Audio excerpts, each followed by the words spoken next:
Geoff Bloom, welcome to the Digital Farm. Tell us about Rural Skills Australia in the digital age. Right, Rural Skills Australia is an organisation that's been around since 1995, and we've mainly done government project work. Some 5 or 6 years ago I come across a system which was an online system of delivering training and assessment materials, which I thought was a pretty good system. So from that time we developed, we've done work with the provider, which is in Bendigo, and we've developed a whole lot of material. So currently we've got about 150 competencies online with assessment materials to go with those, which we make available to our partners, which are the registered training organisations, whether public or private. In this day and age, a lot of producers say to us, you've got to get a certificate to go to the bathroom, almost. What kind of reception are you getting, say, from the rural communities and people who are looking for specific training opportunities? We've had a very good reception because, as we know, what we call in the training game thin markets, where there's not many students, it often is not that profitable for a training provider to have students scattered all over the place if they've got to train them. So what this system enables people to do, it's virtually a learning management system which has got all the reading and material that the student has to go through built into the online system, which they can access 24/7. So they do read that, go through complete exercises, and that gets sent straight back to their lecturer.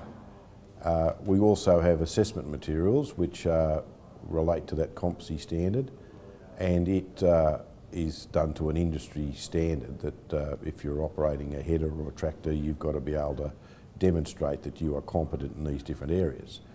So the system itself allows a provider to get through the formal process, and the student can undertake that at his own pace. It allows them to supervise all that, and then that should allow them more time to do the practical training out there in the field. So when he's assessed at operating a header or a tractor, you can either do that by a video where they're out in the field with him and he undertakes certain tasks, but it's also noted down into the system, which is all filed electronically. So that is, you can make verbal notes which says, on such and such a day, such a property, I observed him operating a case header or whatever it might have been, and these are all the things that he did.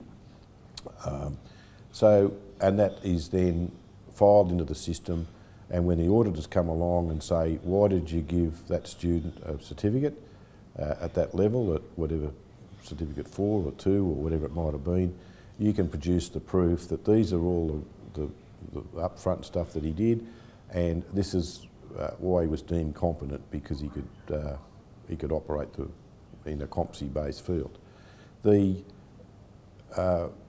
What we really call it a blended system, where we can identify the gaps of where the student's not up to scratch and there's got to be more training done, and it's not what we call in the training game tick and flick, where you can just get a certificate without actually picking up a spanner if you're a motor mechanic, which there's been a few examples of that lately. But so it's a quality system, and it's a system that we're trying to make affordable to all RTOs, whether they're public or private. So basically the system is that we own the IP of all the materials at Rural Skills Australia, which we've developed either over doing pilot projects for the government or whatever over the last 5 or 6 years, and now we're extending that use to a number of training providers. So basically, if you are in a high school and you want just basic level, where you're delivering Cert 1 certificate material, the access fee per year for your organisation might be $2,500. If you're accessing Cert 2 and Cert 3 material, it'll be $3,000. And if you're getting the whole lot right through to diploma level, you'll pay as $4,000 access fee and then $143 per student, which we think is a very reasonable cost to those people that are working with us in the system. So, as I say, we're not an RTO, but we partner with RTOs, and they get access to all of that material. So that sounds like good value to me. I'm an RTO. I pay Rural Skills Australia, say $3 or $4 grand for the intellectual property, and then there's a charge, what sounds reasonably modest in this day and age, per student who undergoes that particular competency. Can you describe the range of competencies that you offer through this platform? As I just said, we're developing stuff for the school system. It could be at Cert 1. Yep. Then Cert 2 is basic entry level when they come into a traineeship. We've got a number of competencies there, and then we go right up to diploma level. So we've got 150 competencies that we've developed material for, which is, people can see that through accessing our website. How is your organisation funded then? Apart, obviously self-funding to a certain extent. Yeah, well, we're a not-for-profit incorporated body. We were formed back in '95, as I said. We have done a lot of government projects for the government, but in the times of change, those contracts, there's not as many programs available for us to access to do pilots and things like that. So in regard to RSO Online, it's a standalone part of our business, and our board is going to invest $200,000 a year over the next 2 years, so it's $400,000 to develop more material to cater for more clients.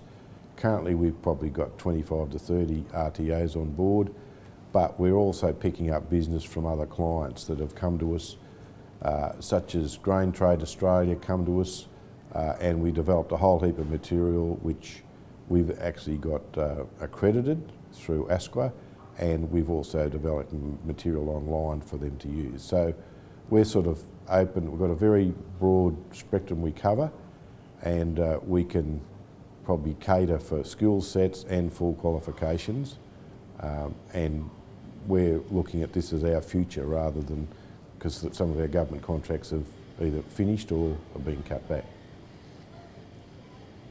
In a rural Australia, thirst for knowledge and qualifications, obviously, how are people responding to what you're offering? Look, it's been an excellent response. As I say, there's been, we haven't really marketed hard. We've marketed it probably through our newsletter, and then we've received inquiries.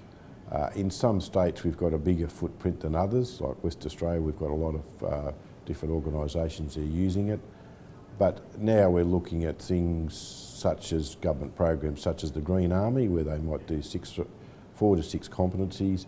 We're developing stuff for that will go online, and then those people can log in and do that. So it's a very, we think it's the way to go, that it's, as I say, available 24/7. Students can log in at any time, and it's, can be, if something changes, we can go straight into the system and change it. So we don't print anything.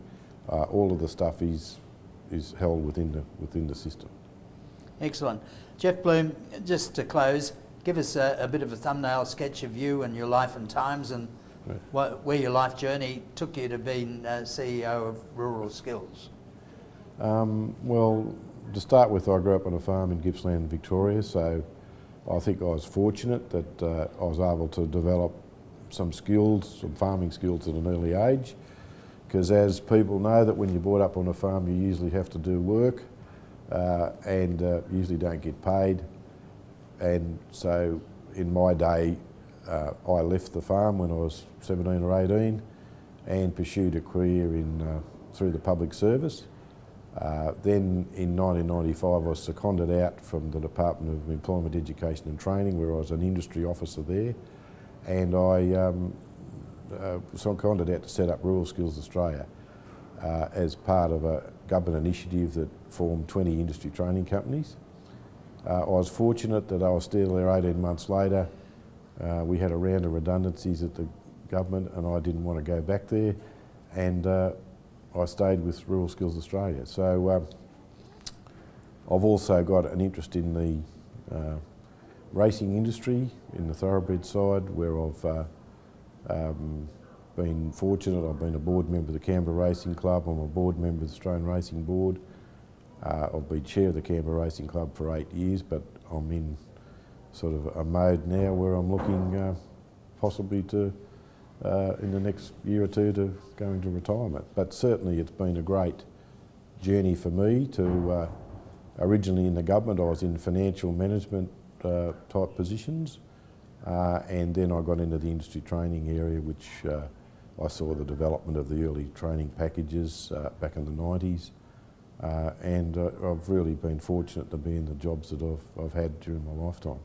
And I've met a fantastic network of people, either through racing or the agriculture industry, that you know, they've remained friends for the rest of my life. So I think I've been very fortunate in my working career. A fortunate life indeed. Geoff Bloom, thank you for your time. Thank you.